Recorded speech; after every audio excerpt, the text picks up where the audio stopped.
Hi front, ഇത് നെക്ലേസാണ്. Stone chain use ചെയ്തിട്ടാണ് ചെയ്തിരിക്കുന്നത്. വൈറ്റ് സ്റ്റോൺ ചെയിനുണ്ട്, റെഡ് സ്റ്റോൺ ചെയിനുണ്ട്. പിന്നെ യൂസ് ചെയ്തിട്ടുള്ളത് ഐ പിന്നാണ്. ഐ പിൻ യൂസ് ചെയ്തിട്ട് ലോക്കറ്റ് കണക്ട് ചെയ്തിട്ടുണ്ട്.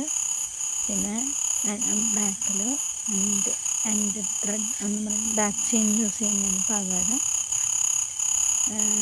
ബാക്ക് ത്രെഡാണ് കയ്യിലുള്ളത്, അത് യൂസ് ചെയ്യുന്നുണ്ട്. ആ ഭാഗത്ത് രണ്ട്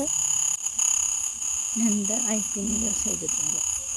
ഞാൻ ബാക്ക് ത്രെഡ് അല്ലെങ്കിൽ ബാക്ക് ചെയിനായാലും യൂസ് ചെയ്യാം. ഈ മോഡൽ കയ്യിൽ സ്റ്റോക്കുള്ളത് ബാക്ക് ത്രെഡായിരുന്നു, അത് ഞാൻ യൂസ് ചെയ്തിരുന്നു. Okay, thank you.